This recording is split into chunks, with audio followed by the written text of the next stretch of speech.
የዓለማችን ትልልቅ ሚዲያዎች የዛሬ ውሎ ሙሉ በሙሉ ማንቸስተር ዩናይትድ ላይ የሆነ ይመስላል። ማንቸስተር ዩናይትድ ሩበን አሞሪምን ከስራ ማሰናበቱን ተከትሎ እስካሁን ድረስ በተለያዩ ጉዳዮች የማንቸስተር ዩናይትድ ነገር በትልልቆቹ ሚዲያዎች ከፍተኛ ትኩረት ተሰጥቶት እየተዘገበ ይገኛል።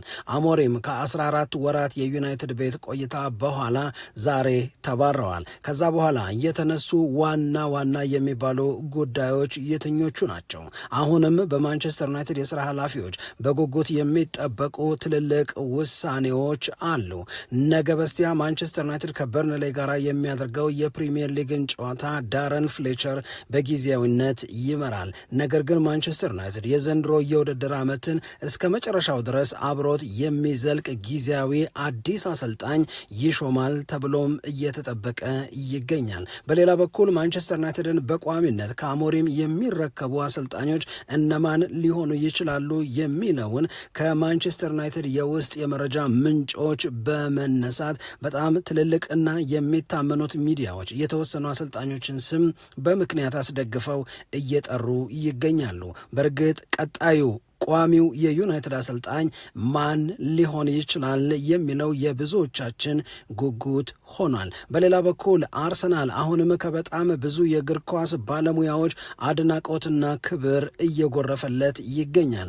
አሁንም አርሰናል የፕሪሚየር ሊጉን ዋንጫ ሊያሸንፍ እንደሚችል ከፍተኛ ግምት እየተሰጠው ነው። በሌላ በኩል ደግሞ የአርሰናልን የራስ የመተማመን ስሜት ይበልጥ ከፍ ለማድረግ አርሰናል በቅርቡ የሚደረገውን የካራባኦ ካፕ የዋንጫ ጨዋታ ማሸነፍ ይረዳዋል የሚሉ ማስተያየቶች ተሰጥተዋል። ዴክላን ራይስ፣ ኦዴጋርድ እንደዚሁም ደግሞ ራሱ አሰልጣኝ አርቴታም በአድናቆት ስማቸው ከሚነሱ ሰዎች መካከል ይገኛሉ። የአርሰናልን መቻል አሁን ብዙዎች እያመኑ መጥተዋል። ሰላም ጤና ይስጥልን፣ እንደምናላችሁ የተከበራችሁና የተወደዳችሁ የሸገር ስፖርት ዊዝ አበበ ግደይ የዩቲዩብ ቻናል ቤተሰቦቻችን በያላችሁበት እጅግ አስደሳች ጊዜን እያሳለፋችሁ እንደሆነ ተስፋ እናደርጋለን። መልካሙን ሁሉ ለናንተ እንመኛለን። ታዲያ ይህንን ሸገር ስፖርት ዊዝ አበበ ግደይ የሚለውን የእኛን የዩቲዩብ ቻናል ሰብስክራይብ አድርጉ፣ የደውል ምልክቱን ተጫኑ፣ ሊንኩን ለሌሎች አጋሩና በተከታዮች ቁጥር እንድንበዛ የምንሰራቸው ፕሮግራሞችም ብዙ ሰዎች ጋር መድረስ እንዲችል ማገዛችሁን ቀጥሉ። እስካሁን ላበረታችሁን አቅም፣ ጉልበት፣ ድጋፍ ለሰጣችሁን በሙሉ እጅግ የላቀ ምስጋናችን ይድረሳችሁ እንላለን። ከልብም እናመሰግናለን። አስቀድመን የአርሰናልን ጉዳይ እናንሳ። አርሰናል የ2025-26 የእንግሊዝ ፕሪሚየር ሊግን የውድድር ዓመት በአንደኝነት እየመራ ይገኛል። ከተከታዮቹ ማንቸስተር ሲቲና አስቶን ቪላ በ6 ነጥብ በልጧል። አሁን ከተወሰኑ ሳምንታት በፊት በጥርጣሬ የተሞላ የነበረው የባለሙያዎች አስተያየት በመተማመን አርሰናል ያደርገዋል የሚል ወይም የማድረግ እድሉ በእጅጉ ጨምሯል የሚል አስተያየትን በማሞካሸት ጭምር እየገለጹ ይገኛሉ። ይሄ በአንድ በኩል የአርሰናልን የዘንድሮ የእንግሊዝ ፕሪሚየር ሊግን ዋንጫ የማንሳት አቅም ከሌሎቹ ጋር ሲነጻጸር ምን ያህል ከፍ እንዳለ ምን ያህል እንዳደገ የሚያስረዱበት ነው። በሌላ በኩል ደግሞ አርሰናል ሜዳ ላይ የሚያሳየው እንቅስቃሴ ውጤቶቹን የሚያመጣበትንም መንገድ በተመለከተ አስተያየቶችን ይሰጣሉ። አሁንም ባለሙያዎች ስለ ውጤታማነቱም ይሁን ስለ ዋንጫ የማሸነፍ እድሉ አርሰናልን በተመለከተ የሚነገሩት አብዛኞቹ ነገሮች ግን በጎ ናቸው። በነገራችን ላይ በዘንድሮ የውድድር ዓመት አርሰናል የእንግሊዝ ፕሪሚየር ሊግን ዋንጫ የሚያሸንፍ ከሆነ የማሸነፉ ዋነኛ ምክንያት አድርገው ሊወሰዱ ይገባቸዋል። እስካሁን ባየናቸው የፕሪሚየር ሊጉ 20 ጨዋታዎች ዴክላን ራይስ፣ ጋብርኤል ማግሃሌሽ፣ ዴቪድ ራያ ያሳዩቸውን እንቅስቃሴ ሲንግላውት በማድረግ ወይም ነጥሎ በማውጣት የነዚህ ተጫዋቾች ኮንትሪቢዩሽን በጣም ትልቅ እንደሆነ ሰዎች ይተነትናሉ። ባለሙያዎች በዝርዝር ለማስረዳት ይሞክራሉ። ይህንን ለምን እንዳሉም ያስረዳሉ። በዚህ ላይ የብዙ ሰዎች ስምምነት የሚኖር ይመስለኛል። ለምሳሌ ዴክላን ራይስ በውድድር ዓመቱ እስካሁን ባየናቸው ጨዋታዎች ያለው ድርሻ እጅግ በጣም የሚገርም ነው። ስለ ጋብርኤል ማግሃሌሽ ከዚህ በፊት ያልነውን መድገም ነው እንጂ የሚሆነው ምንም የተለየ ነገር ልናነሳ አንችልም። ማግሃሌሽ ለአርሰናል ሙሉነት ትልቅ አስተዋጽኦ ከሚያደርጉ ተጫዋቾች መካከል የሚጠቀስ ነው። ነገር ግን ኮሌክቲቭሊ አርሰናል በመከላከሉ ለምሳሌ ስለ ካላፊዮሪ፣ ስለ ጁሪያን ቲምበር፣ ስለ ሳሊባ ልናወራ የምንችላቸው ነገሮች በሙሉ በጎ ናቸው። አርሰናል የትኛውም ተጫዋች ላይ ዲፔንደንት አይደለም። ነገር ግን ከሌሎቹ ተጫዋቾች ይልቅ ነጥረው የሚወጡ ኮንሲስተንትሊ ዴሊቨር የሚያደርጉ ጥሩ አገልግሎትን ግን ተጫዋቾች ግን አሉ። እነዛን ማለታቸው እንደሆነ አድርጌ ነው የምረዳው። ለምሳሌ ዴክላን ራይስ አስቶን ቪላን 4-1 በሆነ ውጤት ሲያሸንፉ ሜዳ ላይ አልነበረም። ነገር ግን ቀጥሎ በመጣው በርንመዝን 3-2 በሆነ ውጤት ያሸነፉበት ጨዋታ ላይ ግን ሁለቱንም ጎሎች አስቆጥሮ ለአርሰናል ትልቅ አስተዋጽኦን እንዴት እንዳደረገ ደግሞ አይተናል። ስለዚህ በሌሉበት ጊዜ ሌሎቹ እነሱን ይተኳቸዋል፣ ባሉበት ጊዜ ደግሞ እነዛው ተጫዋቾች የሚጠበቅባቸውን ነገር ያደርጋሉ። ለምሳሌ አሁን ጄሚ ሬድናፕ ከአርሰናል ጋር ተያይዞ የተናገረውን ነገር እናንሳ። እሱ ሲያነሳ ዴክላን ራይስ 2 ጎል ስላገባ ዴክላን ራይስ የቆሙ ኳሶችን ለመጠቀም በሚደረገው ጥረት ትልቅ አስተዋጽኦ ስላለው ብቻ ሳይሆን እንደ መሪም እንውሰደው ብንል አርም ባንድ ያላደረገ መሪ ብሎ ነው የሚገልጸው። እሱ አምበል የመምራት ኃላፊነት አለበት። ሲመራ ብናየው ኃላፊነቱን እየተወጣ ነው ብለን ነው የምንወስደው። ነገር ግን ዴክላን ራይስን በተመለከተ ካፒቴን አይደለም ወይም የአርሰናል ኦፊሻሊ አምበል አይደለም። ነገር ግን ምርጥ ከሚባሉት የአርሰናል መሪዎች መካከል ግን አንዱ ነው። ምንም ያጎደለው ነገር የለም። በተሟላ መንገድ ሜዳ ላይ ሚናውን መወጣት ብቻ ሳይሆን በሌሎቹ የአርሰናል ተጫዋቾችም ዘንድ የመሪነቱ ሚና ተቀባይነት ያገኘ ይመስላል። ይሰሙታል፣ ያዳምጡታል፣ በምሳሌ በማድረግ ይመራቸዋል። ይሄም አርሰናልን በደንብ ጠቅሟል እያለ ከጎል ማግባቱ የቆሙ ኳሶችን ከመምታት ከዛ በተጨማሪ ደግሞ የመሃል ሜዳ ኃላፊነቱን በመወጣት በአንድ ጨዋታም ላይ ደግሞ በቀይ መስመር ተከላካይነት ሲጫወት እዛ ላይ የሰራው ስራ እናም ሌሎቹም ያደረጋቸው ነገሮች በሙሉ ስለሱ ይህንን እንድንናገር ያስገድደናል ይላል። ሌላኛው አስተያየት የሰጠው ደግሞ ዛሬ ፖል ሜርሰን ነው። ፖል ሜርሰንን በምናነሳበት ጊዜ አርሰናል በጣም በእግር ኳስ ወሳኝ ጠቃሚ የሆነውን የእንግሊዝ ፕሪሚየር ሊግንም ዋንጫ ለማሸነፍ በእጅጉ የሚረዳውን የሜዳ ላይ እንቅስቃሴ ከውጤት ጋር አጅቦ ነው ያየ ነው። አሁን ማንቸስተር ሲቲ አርሰናል ላይ ጫና ያሳድራል ነበረ እስከ ዛሬ ድረስ ሲባል የነበረው አስተያየትም ሲሰጥ የነበረው በዚህ ጉዳይ ላይ ነው ይልና ፖል ሜርሰን አሁን ግን እያልን ያለነው ወይም ልንለው የሚገባው በማንቸስተር ሲቲ ላይ አርሰናል ያሳደረውን ጫና ነው። የማንቸስተር ሲቲ ፐርፎርማንስ ዝቅ ሲል፣ የማንቸስተር ውጤት ሲበላሽ፣ ማንቸስተር ሲቲ ውጤቱ ለምን ተበላሸ፣ ሜዳ ላይ ለምን ይሆናል ብለን እንደጠበቅነው ሳይሆን ቀረ ስንል አርሰናል በራሱ ጨዋታ በተደጋጋሚ ልክ በመሆኑ ምክንያት ማንቸስተር ሲቲ ጫና ውስጥ ገብቶ ሊሆን እንደሚችል፣ ስለዚህ ፕሬሸሩ ከሲቲ ወደ አርሰናል ሳይሆን ፕሬሸሩ ወይም ጫናው ከአርሰናል ወደ ማንቸስተር ሲቲ እየሄደ እንደሆነ ያሳያል ይላል። ስለዚህ አርሰናል በጣም ጥሩ ሆኗል።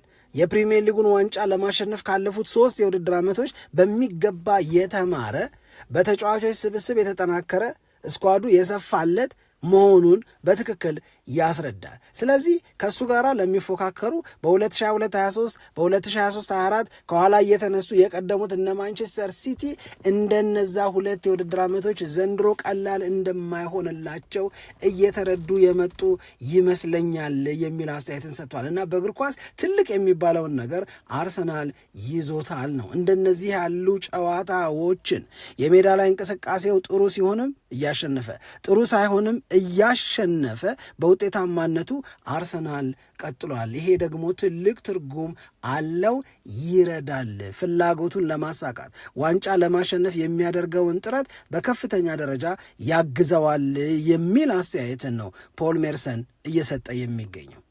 ስለዚህ ይሄንን ካነሳን ሌሎች ደግሞ አሁንም በአርሰናል ዙሪያ በመደነቅ በአርሰናል ዙሪያ በበጎ የሚያነሷቸውን ሀሳቦች ስንመለከት ካራባኦ ካፕ ለምሳሌ የእንግሊዝ ፕሪሚየር ሊግ ለፍጻሜ ከመብቃቱ አስቀድሞ ለምሳሌ በኤፍኤ ካፕ ውድድር ላይ አርሰናል የት ድረስ ይጓዛል የሚለውን ከማወቃችን አስቀድሞ በካራባኦ ካፕ የሚደረግ የፍጻሜ ጨዋታ አለ።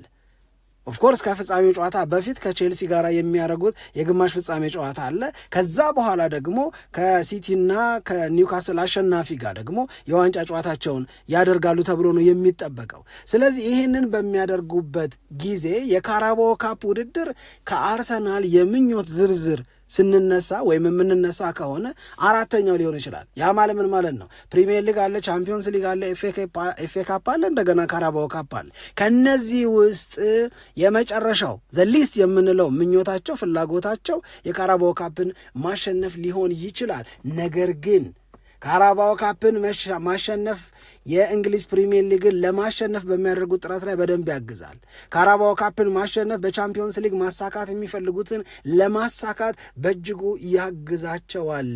ምክንያቱም ይሉና የአርሰናል ተጫዋቾችን በመቻል ስሜት እንዲሞሉ ያደርጋቸዋል። ሪላክስ ያደርጋሉ። ዋንጫ የማሸነፍ ጥያቄን መመለስ ጀምረናል የሚለው እና የልብ ልብ የሚፈጥረው ስሜት ቀላል አስተዋጽኦ አይኖረውም። ስለዚህ አርሰናል ከሁሉም የውድድር አይነቶች ቀድሞ ለፍጻሜ መድረስ ችሎም የካራባኦ ካፕን ዋንጫ ማሸነፍ በፕሪሚየር ሊግ፣ በቻምፒዮንስ ሊግ፣ በኤፍኤ ካፕ የሚያደርገውን ዋንጫ የማንሳት ፍላጎት ለማሳካት ያግዘዋል ነው። አሁን ልብ እንበል፣ የፈረንጆቹን 2026 ተቀብለናል። በዚህ 2026 የተቀበልንበት የፕሪሚየር ሊጉ ከተጋመሰበት ጋር አያይዘን ስናስበው አርሰናል ስቲል አሁንም በአራት የውድድር አይነቶች አለበት። በአራቱም ዋንጫውን የማሸነፍ እድል አለው። ይችላል አይችልም፣ መጨረሻ ላይ ያሳካል አያሳካም ሌላ ነገር ነው። ለምሳሌ አሁንም በዚህ ጉዳይ ላይ ጄሚ ሬድናፕ እንደዚሁም ደግሞ ሌሎቹ ሰዎች የሚሉት አርሰናል በዘንድሮ የውድድር ዓመት ደብል ዊነር እንኳን ከሆነ በጣም በጣም በጣም በጣም ትልቅ ስኬት ነው፣ ሰለብሬት ሊደረግ የሚገባው ነው። ነገር ግን በዚህ የመቻል የማድረግ አቅም ውስጥ ላለው አርሰናል የትኛውንም ውድድር በዋንጫ አሸናፊነት ማጠናቀቅ እጅግ እጅግ በጣም ያግዛል ነው እና ተደንቀናል ነው።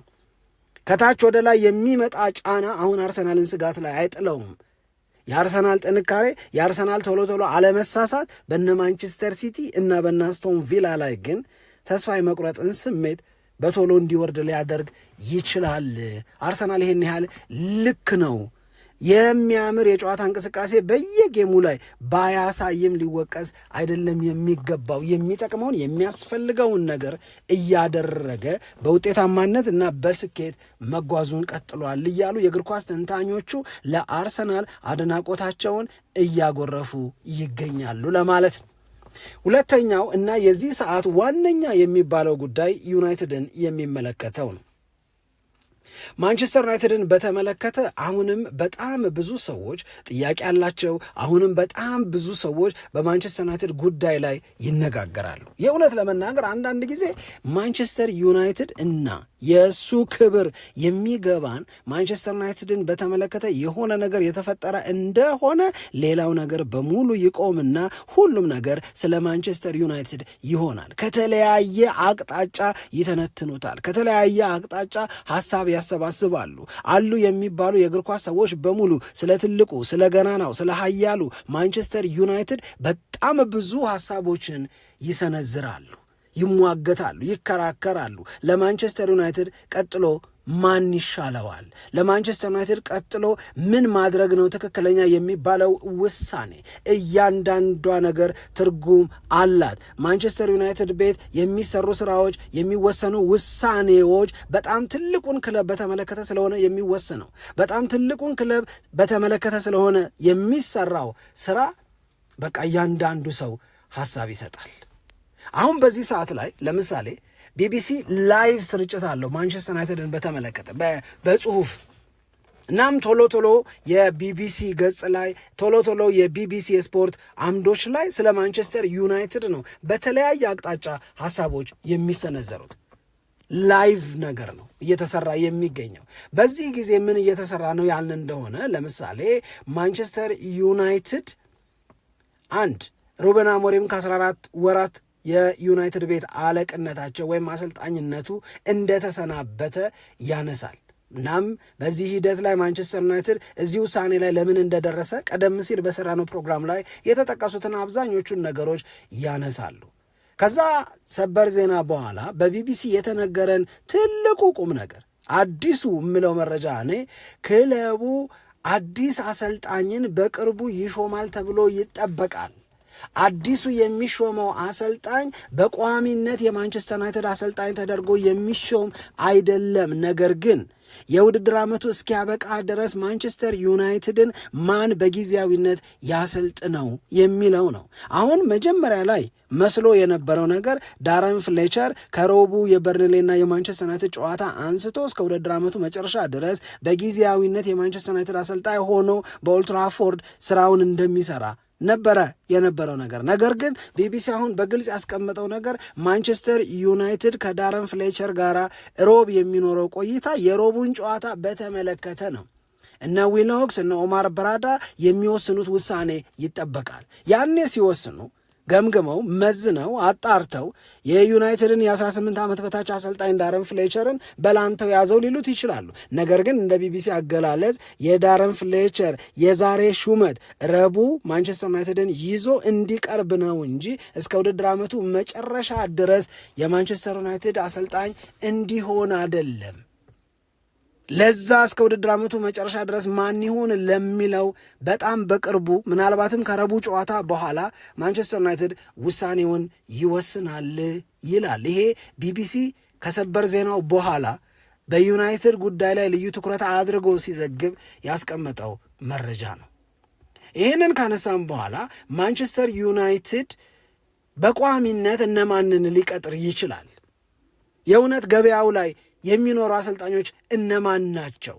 እዚህም ላይ ቢቢሲ የብዙዎቻችን ፍላጎት የገባው የተረዳው ይመስለኛል። ለዚህ ነው የ2026 የዓለም ዋንጫ ካበቃ በኋላ ስራ አልባ የሚሆኑ ወይም አሁን ያለባቸውን ኃላፊነት የሚያጠናቅቁ ማንቸስተር ዩናይትድ ከወደደና ከመረጣቸው ሊያገኛቸው የሚችሉ አሰልጣኞችን ስም ዝርዝር አስቀምጧል። ቢቢሲ ምን አለ? ከ2026ቱ የዓለም ዋንጫ በኋላ ውላቸው የሚያበቃ ነፃ የሚሆኑ አሰልጣኞች ብሎ ስም ዝርዝር አስቀመጠ። ለምሳሌ ቶማስ ቱኸል፣ ጁሊያን ኒግልስማን፣ ዲዲዬ ዴሻምፕ፣ ስካሎኒ የአርጀንቲና ብሔራዊ ቡድን አሰልጣኝ፣ ሮቤርቶ ማርቲኔዝ፣ ማውሪሲዮ ፖቼቲኖ፣ ካርሎ አንቼሎቲ፣ ኦሊቬ ግላስነ፣ ኢራዮላ የበርንመዝ አሰልጣኝ፣ እንደዚሁም ደግሞ ማርኮ ሲልቫ። እነዚህ ያኔ ክረምቱ ላይ አቬለብል ይሆናሉ። ለዚህ ነው ማንቸስተር ዩናይትድ ቋሚ አሰልጣኝ ለመቅጠር የማይሯሯጠው። የእነዚህን ሰዎች አማራጭ አድርጎ የመያዝ ፍላጎት ስላለው ነው። ስለዚህ ረጋ ማለት ለማንቸስተር ዩናይትድ በጣም ይጠቅማል። አሁን ማንቸስተር ዩናይትድን በተመለከተ ከቅድሙ ሰበር ዜና በኋላ ሁሉም አጽንኦት ሰጥቶ የተናገረው አንድ ነገር ማንቸስተር ዩናይትድ ቀጥሎ አዲስ አሰልጣኝ መቅጠሩ አይቀርም በቋሚነት።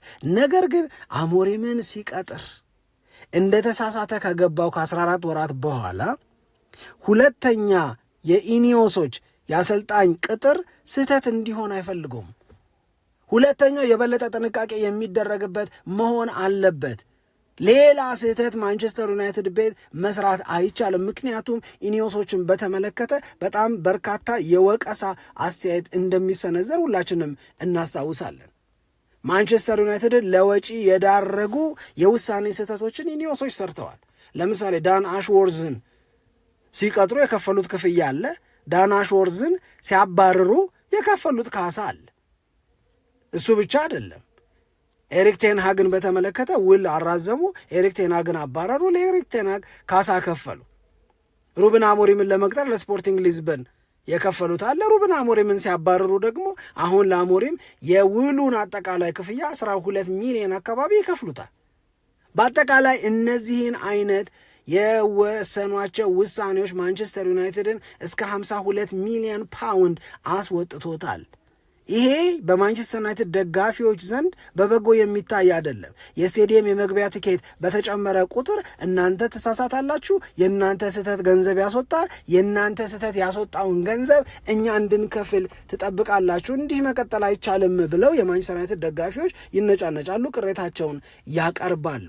ስለዚህ ጥንቃቄ የሚባለው ነገር የሚመጣው ይዞን የሚዘልቅ የሚያሻሽለን ከፍ ወዳለ ደረጃ የመድረስ ፍላጎታችንን እንድናሳካና እንድናሟላ የሚረዳን አሰልጣኝ መሆን አለበት ነው የሚሉት የማንቸስተር ዩናይትድ የሥራ ኃላፊዎች። ስለዚህ ነው እስከ ውድድር ዓመቱ መጨረሻ ድረስ ለጊዜው፣ ከውድድር ዓመቱ መጨረሻ በኋላ ደግሞ በቋሚነት አሰልጣኝን በልዩ ጥንቃቄ መቅጠር ይፈልጋሉ።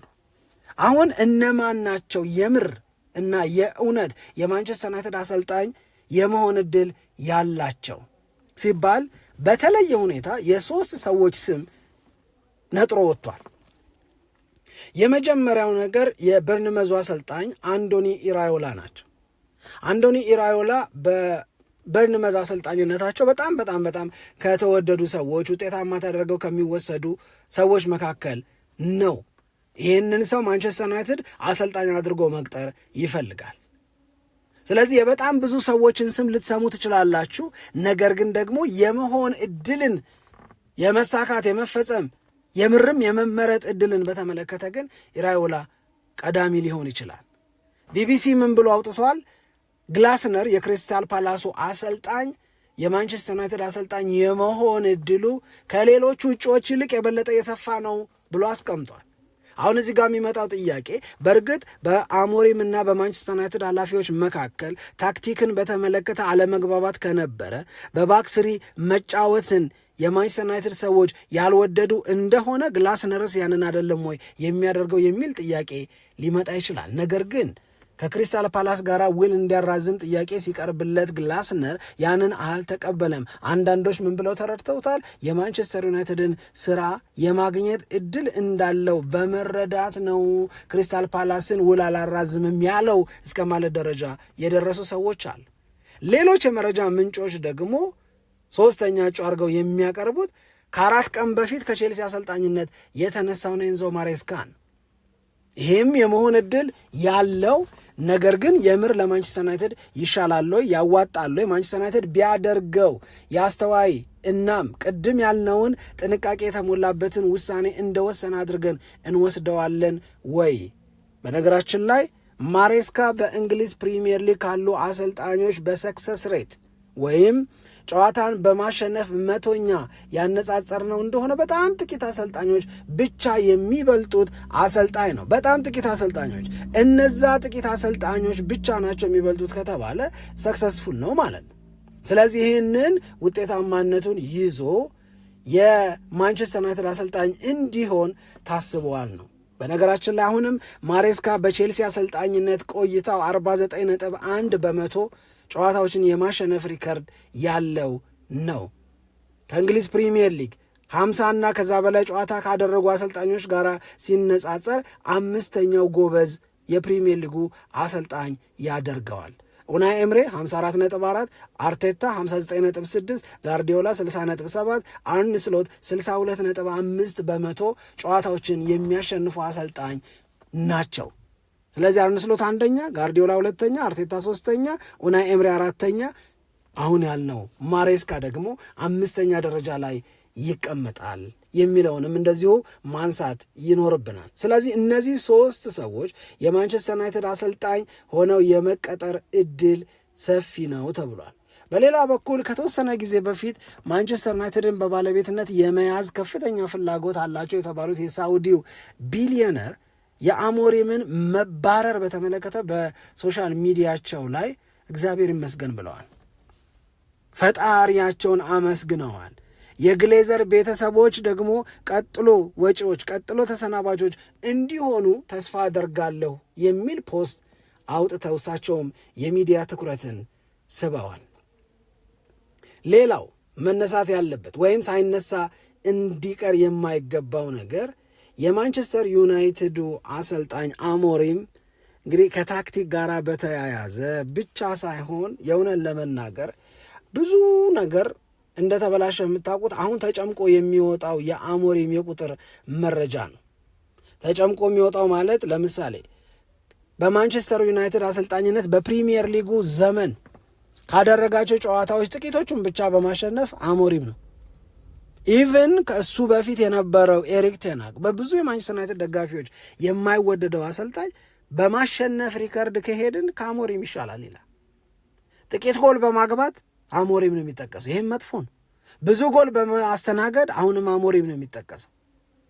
ስለዚህ እነዚህ ነገሮች የአሞሪምን ኬዝ አይደግፉትም እና በዚህ ላይ ደግሞ ሲነጫነጭ፣ በዚህ ላይ ደግሞ በጋዜጣዊ መግለጫዎቹ ላይ ሲነጋገር ትክክል አልመጣም እናም አቅም ተለካካ፣ ትከሻ ተሰፋፈረ። ከነማን ጋራ? ከነ ኦማር በራዳ ጋራ፣ ከነማ ጋራ? ከነ ዊሎክስ ጋራ። እኔ የማንቸስተር ዩናይትድ ማናጀር ነው መሆን ያለብኝ እስከ ማለት ደረጃ ደረሰ። ይሄም ዋጋ አስከፈለው የሚለውን ነገር እያየን ነው። አሁንም ደጋግመን ማለት የምንችለው የማንቸስተር ዩናይትድ ጉዳይ እጅግ ከምታስቡት በላይ ከፍተኛ መነጋገሪያነትን አግኝቷል። በሚዲያው በኢንተርናሽናል ሚዲያው ዚ አትሌቲክ፣ ስካይ፣ ኤስፒኤን እንደዚሁም ደግሞ ቢቢሲ ሁሉ ማለት ይቻላል በዚሁ ጉዳይ ላይ የተለያዩ መረጃዎችን እያወጡ ይገኛሉ። እኛም ከስር እየተከታተልን ምን አዲስ ነገር አለ የሚለውን ቶሎ ወደ እናንተ ይዘን እንመጣለን። እናንተ ግን የእውነት የማንቸስተር ዩናይትድን ውሳኔ እንዴት አገኛችሁት? በጎ አደረገ አላችሁ ወይንስ ደግሞ ለአሞሪም አዘናችሁ? ስሜታችሁን ብናቅ በጣም ደስ ይለናል። አብራችሁን ስለነበራችሁ እጅግ በጣም አድርገን እናመሰግናለን። በያላችሁበት ሰላም ለእናንተ ይሁን። ኢትዮጵያ ለዘለዓለም ትኖር።